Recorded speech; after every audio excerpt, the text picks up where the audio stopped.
Yeah, I think failure is the highway to success, and I know that sounds like a platitude, but society or people teach us, right? They say, oh, if you fail and feel uncomfortable, you've done something wrong. And what I try to do in all of my books and my presentations and my tweets is you cannot get to the mountaintop without taking a few missteps.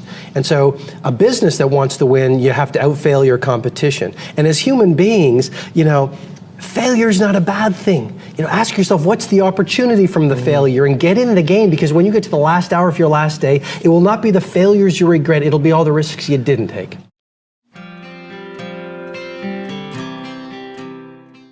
Which is the importance of scheduling. I talk a lot about having a dream, having a plan, being inspired, but all ideas don't work unless you do the work. And some of the best work you can do is getting really good at creating a one-page plan. Have your big five, the 5 things that need to happen this year for this to be your best year yet, on a one-page plan. Your top 5 values, put them on that same plan. Your top 5 sub-goals sequenced into each quarter of this year on that one-page plan. And every morning while your competition or the rest of the world is asleep, get up at 5 a.m. I'll teach you how to do that in future videos. But look at your one-page plan. Spend 20 minutes on that so it becomes a brain tattoo, a burning obsession, so it alights you with inspiration. So you go out in the world and you understand that clarity is power, and you so intimately know what has to happen during this day, this week, this month, this quarter, this year to get you closer to your mountaintop. Because the hours that ordinary people waste, extraordinary people do, because they're not bored like most people. Most people need to medicate themselves with too much TV, too much Facebook, too much video, too much chit-chat, too much busyness, because they don't know their goals, because they don't have a one-page plan, because they don't have a one-page schedule. I've got my schedule for every 7 days. Almost everything I need to do goes on it. And you might say, Robin, well, that's a very rigid way to live. No, it's a very free way to live, because then I have the power to live life on my own terms. I feel inspired. I'm not wasting each day. I'm leveraging each day.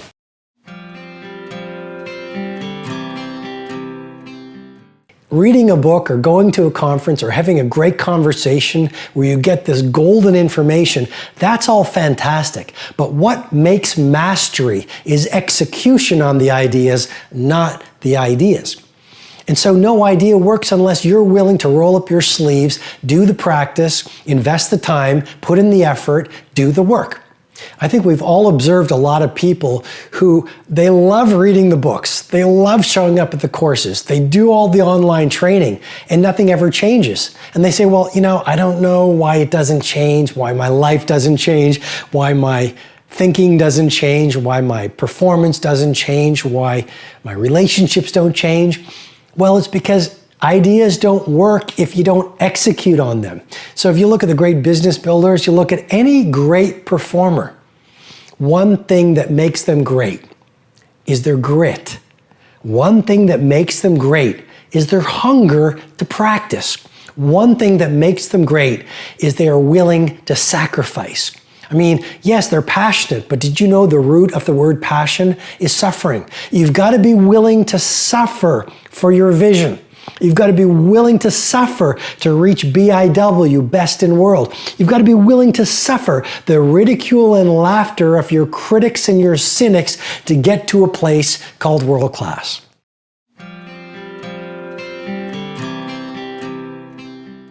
Become outrageously enthusiastic. And again, you're going to say, Robin, let's hold hands and sing Kumbaya.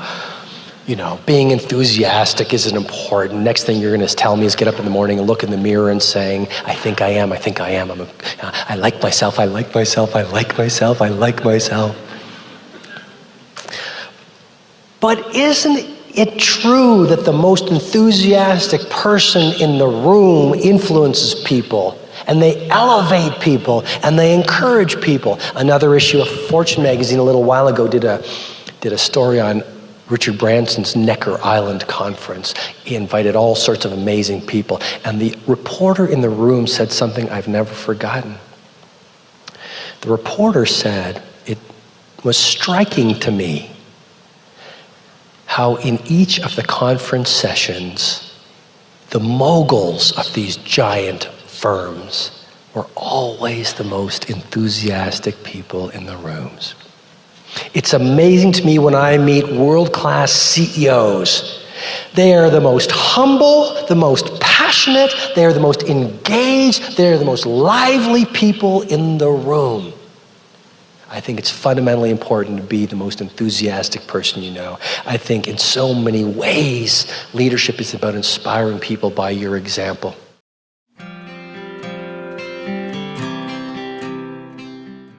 You see, success can be so toxic.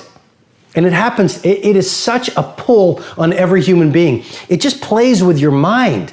And you literally shift from humility to arrogance.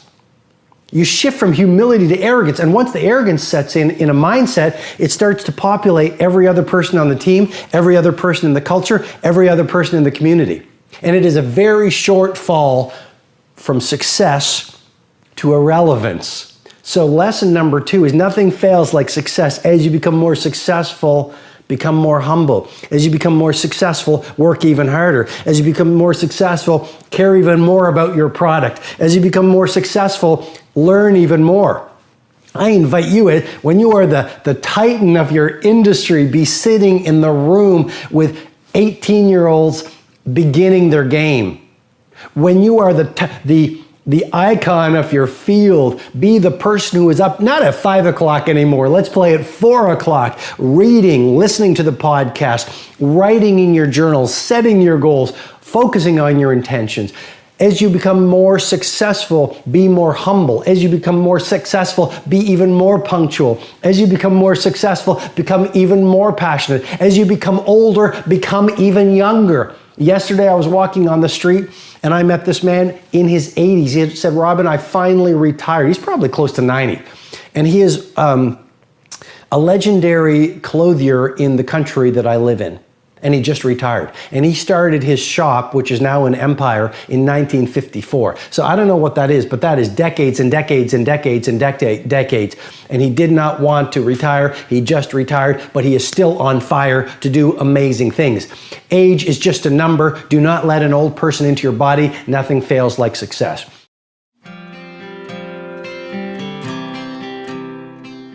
Small wins matter. I mean, we sometimes think that an epic life occurs one sunny Friday afternoon when the stars line up and something revolutionary occurs. And what I'm suggesting to you with great love and great respect is a great life is built not by revolution. A great life is built by evolution. Small and steady wins the race. What you do every day is far more important than what you do once every decade. I want you to really think about that idea. What you do every day is simply your life in miniature. And as you live every single day, so you're crafting your life. What you do over the next hours is really building your future. And if you can just get, and I can just get every single pocket of 24 hours right as best as we humanly can, the rest of our life is going to take care of itself. So small wins matter. You know, the moment in front of the customer where the pull was to go average and you become merchant of wow sets you up for the next day of a way of being of wow. The little win with your family when you feel like watching TV sets you up for another win the next day. A little win of getting up at 5 o'clock and running your morning routine sets you up for a habit of a 5 a.m. club morning routine. Small daily improvements over time will lead you to stunning results. Tiny wins are the way to greatness. And that's one of the things life has taught me. When you look at the great companies, whether it's an Amazon, whether it's some of the tech startups coming out right now, whether it's a Zappos, whether it's a FedEx, whether it's a Nike, whether it's a General Electric, whether it's some of the little shops in your neighborhood that we really admire because people still cook the food with love, or they serve the food with love, or people have an attention to detail. Great companies are built by those small, steady optimizations every single day. If you look at any great product, it wasn't just one day that built the great product. It was a culture and a mindset of daily innovation and optimization when done consistently over time, which led to world class. Even relationships. A great relationship, it's all about those small daily wins when done consistently leads to a lifetime of love. I was walking in the woods last week and there was an elderly couple walking in front of me. And they really stood out because they were moving fast. And they were also they had these ski poles. And so this is the autumn in my hometown, and they were walking with these ski poles. And so I sort of joked as I walked by them because it's pretty much only the three of us in this deep forest. And I said, "You're missing the snow." And they sort of laughed, and we actually walked for about half an hour. And we started going pretty deep. And they said to me, "We've been married 52 years. And I said, 52 years, what's your secret? And the woman says, "Well, I've had to put up with a lot," which made me laugh. And then it was all about the little, small, daily things they did to foster a lifetime of love.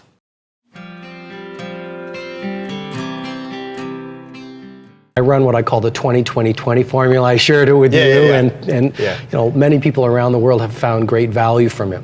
And it's pretty simple. I mean, it sort of rolls back to what the Spartan warriors once said. And they said that the person who sweats more in training bleeds less in war. Right.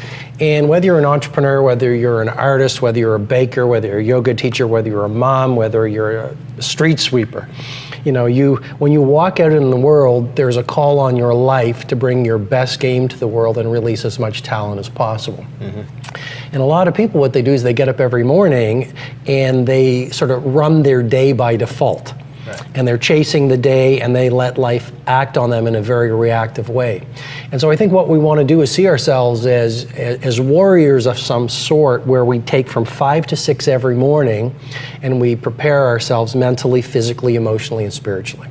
And so to give a tactic to your many listeners, it's the 20-20-20 formula. First 20 minutes, as soon as you get up, 5 to 5:20, intense exercise. And that's going to do a whole bunch of things. A lot of my work is very science-based. And it's going to create a pharmacy of mastery. So you're going to release dopamine, which is the motivational neurotransmitter. You're going to reduce cortisol in your brain, which is the fear chemical. You're going to release serotonin, which even if you're cranky, you start to feel good. You're going to release BDNF, which scientists are calling miracle grow for the brain, which actually allows your brain cells to repair from stress. I mean, this is exciting to me. Yeah, it is. Right, so that first 20 minutes, you rewire your brain. What else do? You jumpstart your metabolic rate. What else do? You prepare yourself for resilience against stress, and it just goes on and on. Second part of the 20-20-20 formula, you plan. You pull out a journal, you can do an imprint of your day, which is very powerful, or you can look at your big 5 or your plan. That releases hope, it releases focus, right? Because an addiction to distraction is the death of creative production. Totally. Okay? And then the final part of the 20-20 formula, learning. I mean, he or she who learns the most wins. What made Steve Jobs, or an Elon Musk, is they know more than anyone around them. And so I believe that, the more you know, the more you can achieve.